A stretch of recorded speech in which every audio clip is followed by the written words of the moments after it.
पहचान को। तो हमने कहा जिस वाक्य के अंत में ता है, ती है, ते हैं, तो आदि लगा रहे हैं, तो बाबू उसकी पहचान हम लोग करेंगे प्रेजेंट इंडेफिनिट टेंस में। सबसे पहली बात, अब यहां तक हमने जान लिया। अब देखिए आगे क्या चल रहा है सर। इसके बाद हमको ये जानना है कि इसके अंदर हम लोग एंट्री करें। जब अंदर एंट्री करेंगे तो अब हमको पढ़ना है सबसे पहला चीज। देखिए इसके अंदर हम लोग पढ़ेंगे सर जी ए नंबर, स्ट्रक्चर पर हम लोग सेंटेंस की बात कर रहे हैं। ए नंबर जिसको हम लोग कहते हैं affirmative sentence, AFFIRMATIV, affirmative SENTENCE। देखो आप बारीकी से देखोगे हमने क्या कहा। हमने बारीकी से क्या कहा कि अभी हम लोग देखेंगे अफर्मेटिव सेंटेंस। देखो पहले हमने कहा टेंस कितने प्रकार के होते हैं, 3 प्रकार के, प्रत्येक के 4-4 पार्ट्स होते हैं। हमने बोला टोटल 12 टेंस पढ़ने, 4, 8 और 12, जिसमें हमने आज पहली क्लास ली प्रेजेंट इंडेफिनिट टेंस की। और इसकी हमने कहा बाबू इसकी पहचान क्या होती है, हमने लिख के दिखा दिया। और हमने कहा कि अब चलते हैं A number, affirmative sentence. Affirmative sentence का अर्थ क्या होता है कौन बताओगे, ये हमें बता सकते हो? तो अफर्मेटिव सेंटेंस किसे कहते हैं, बारीकी से समझेंगे। वैसा वाक्य, वैसा सेंटेंस, देख लो हम कहेंगे सर जी कि वैसा सेंटेंस या वैसा वाक्य जो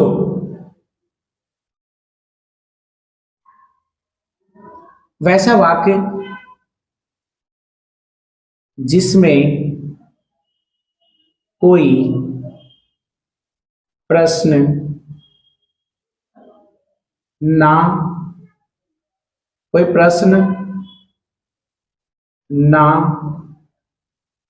किया गया हो और ना ही नहीं का प्रयोग हुआ हो।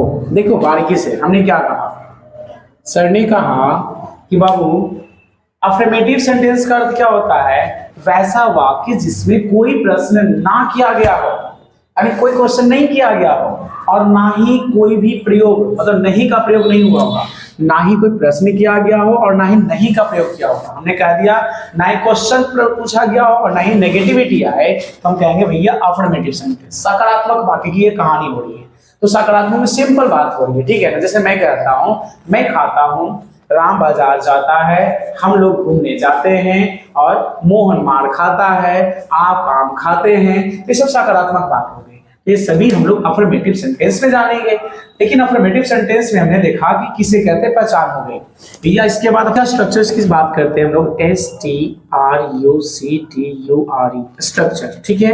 अब स्ट्रक्चर मींस बनावट, ढांचा। जैसे हम लोग का ढांचा है ना, शरीर है, बॉडी है, हर एक चीज का आकृति होती है, इसका भी ढांचा है। स्ट्रक्चर क्या है, अफर्मेटिव सेंटेंस का स्ट्रक्चर की भी बात करता हूँ। जैसे हमने बोला सब्जेक्ट, SUB, सब्जेक्ट का फुल फॉर्म होता है वो आपको पता है, SUBJECT, बट हमने शॉर्ट यहाँ लिखा था है, प्लस वर्ब। वर्ब का हमने देखो यहाँ पे वन करा, V1 मतलब वर्ब का पहला रूप, और प्लस S या फिर ES, प्लस ऑब्जेक्ट जिसे हम लोग कहते हैं other word, point, full stop. देखो बारीकी से ध्यान से देख लो, ये स्ट्रक्चर बहुत इंपॉर्टेंट है। अब यहाँ से आपका कहते हैं ना क्लास का एक अलग ही एम आने वाला है। और आप जो इंग्लिश कहते हैं, इंग्लिश सीखने की ओर दौड़ने वाले हो, तो समय को ना गवाएं और फोकस करें एक क्लास को। ये वीडियो पार्ट बाय पार्ट चली जाएगी, बट इस वीडियो को पूरा देखने के लिए आप पार्ट बाय पार्ट देखेंगे तो आपको पूरी तरीके से जानकारी मिल जाएगी। तो चलिए हम आगे बताते हैं। ये स्ट्रक्चर स्टार्ट कर रहा बाबू कि हमने कहा प्रेजेंट इंडेफिनिट टेंस की पहचान करने के बाद इसमें एंट्री किए। तो पहला हम लोग पढ़ रहे हैं अफर्मेटिव सेंटेंस। अफर्मेटिव सेंटेंस किसे कहते हैं, कैसे पहचानेंगे, हमने यहाँ पे लिख दिया। उसके बाद हमने बोला भैया ए नंबर अफर्मेटिव, इसका स्ट्रक्चर होता है subject plus V1 plus S या ES प्लस ऑब्जेक्ट और फुल स्टॉप। देखो अब यहाँ पे बहुत सारा सवाल ऐसा है क्रिटिकल जो हमें फंसाने वाला है। जैसे एग्जांपल के तौर पे अगर मैं बात करता हूं तो सबसे पहले सब्जेक्ट की बात कर लेते हैं। सर जी हाँ, चलो यहाँ से मैं इसको इनबॉक्स कर देता हूँ, बंद कर देता हूँ, ठीक है। अब देख लो, अब हमने कहा कि बारीकी से समझोगे सब्जेक्ट क्या है। सर सबसे पहले आते हैं SUBJECT, सब्जेक्ट की मैंने बात करी तो बाबू सबको पता है मेन होता है सब्जेक्ट। जैसे I, B, U, Ram, Mohan, he, she, it, ये सभी सब्जेक्ट के रूप में हैं। मेन काम, मेन काम, बिना सब्जेक्ट का कोई भी टेंस नहीं बन पाएगा, तो सब्जेक्ट होना चाहिए। तो सब्जेक्ट आपको पता हो गया, मोहन, सोहन, ही, सी, तो वही सब सब्जेक्ट का कार्य करता। ओके, देन हमने कहा वर्ब, VERB, वर्ब क्या होते हैं? अरे भैया वर्ब का मतलब होता है, तुम सिंपल याद रखो, करना। कहते हैं डू एंड डाई, हाँ या ना बोलो हम रेडी हैं, समझ गए कि वर्ब का मतलब भी वही होता है। क्रिया क्या होती है? जैसे हंसना, खेलना, रोना, गाना, हंसना, जाना, आना, खाना, पीना, रोना, पीटना।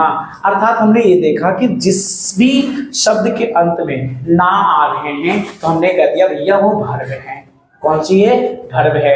हंसना वर्ब है, खेलना वर्ब है, रोना वर्ब है, गाना वर्ब है, पकाना वर्ब है, खेल मतलब कि जितना भी पढ़ाई करना, ये सभी जो भी हो ना वर्ब के रूप में आता है। ना आएगा ना तो वर्ब कहोगे, क्या कहोगे? वर्ब है सर जी, सिंपल। तो आपने पहचान लिया सब्जेक्ट और वर्ब भी पहचान लिया।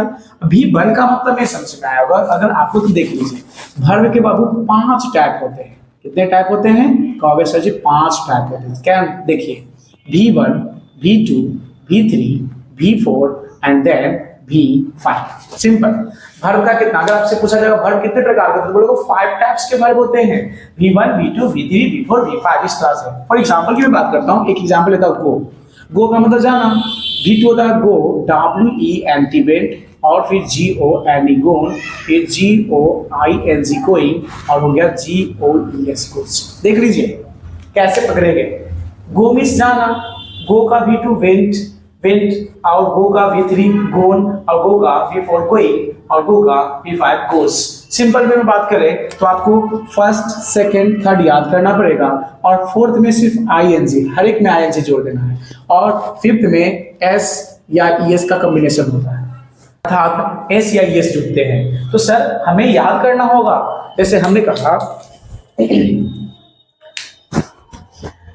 कहा आगे की बात कम, तो कम, केम, इस तरह से वर्ब याद करना होगा। टेंस के आपके पास बुक होंगे, उस टेंस के बुक में देखेंगे, पीछे में दिया रहेंगे V1, V2, V3, V4, V5, इस तरह से। लेकिन अगर आपको जरूरत पड़ेगी ना तो हम वो भी करवा देंगे, बस इतना याद रखिए। तो सब्जेक्ट जान गए, वर्ब जान गए, S, ES और ऑब्जेक्ट। ऑब्जेक्ट का मतलब क्या होता है, तो ये जानिए सर, OBJECT। ऑब्जेक्ट का मतलब हो गया जो बच चुका है ना, कुछ भी, जैसे किताब, स्कूल, बाजार, जो भी एक्स्ट्रा ऑर्डिनरी जो बच जाता है ना वहां पे, उसको ऑब्जेक्ट के रूप में माना जाता है। जब सेंटेंस देखोगे ना तो आपको समझ में आ जाएगी कि रियलिटी में हाँ सर उसे ही कहते हैं। तो ये हमने पहचान लिया। अब सवाल है कि सर स्ट्रक्चर का क्या काम है? अरे इसी से तो टेंस बनेंगे, subject plus V1 plus S या ES प्लस ऑब्जेक्ट से ही। अब कहोगे सर अफर्मेटिव, हमने अब आपसे देखो कैसे पूछा जाएंगे, कैसे याद करोगे। हमने बोला टेंस कितने प्रकार के होते हैं सर जी? टेंस 3 प्रकार के होते हैं, present tense, past tense, future tense. फिर हमने कहा प्रत्येक के कितने पार्ट्स होते हैं, तो बोलो सर जी प्रत्येक के 4 पार्ट्स होते हैं। ठीक है, हमने दिखा दिया indefinite, perfect, continuous, perfect continuous tense. हमने भी पूछा कि बाबू अब बताओ हम आज पहला क्लास कौन करने वाले हैं, तो कहोगे sir present indefinite tense. Tense total कितने प्रकार के, कितने पढ़ने हैं, तो बोलोगे सर 12 टेंस पढ़ने हैं, जिसमें हमने पहला क्लास स्टार्ट किया प्रेजेंट इंडेफिनिट टेंस की। इसकी पहचान है जिस वाक्य के अंत में ता है, ती है, ते है, तो हो इत्यादि कुछ भी लगा रहे, कुछ भी का मतलब ता, ते, ती है, ठीक है ना, ये लगा रहे तो हम पहचान जाएंगे कि प्रेजेंट इंडेफिनिट टेंस है। ठीक है, इसका स्ट्रक्चर याद रखोगे अफर्मेटिव सेंटेंस का। अफर्मेटिव सेंटेंस का स्ट्रक्चर क्या होता है, तो subject plus V1 plus S या ES प्लस ऑब्जेक्ट और फुल स्टॉप। और कहोगे सर अफर्मेटिव सेंटेंस किसे कहते हैं, तो वैसा वाक्य जिसमें कोई भी प्रश्न ना किया गया हो और ना ही नहीं का प्रयोग किया गया हो, अर्थात वैसे वाक्य जो सकारात्मक हो। जैसे हमने बोला मैं खाता हूँ, मैं बाजार जाता हूँ, मैं पढ़ाता हूँ, आप पढ़ते हो, आप और मोहन खेलते हो, ये सब सकारात्मक वाक्य है। यहाँ तक बेसिक समझ में आ गई है, तो हम लोग इसके बाद आगे की जानकारी लेंगे।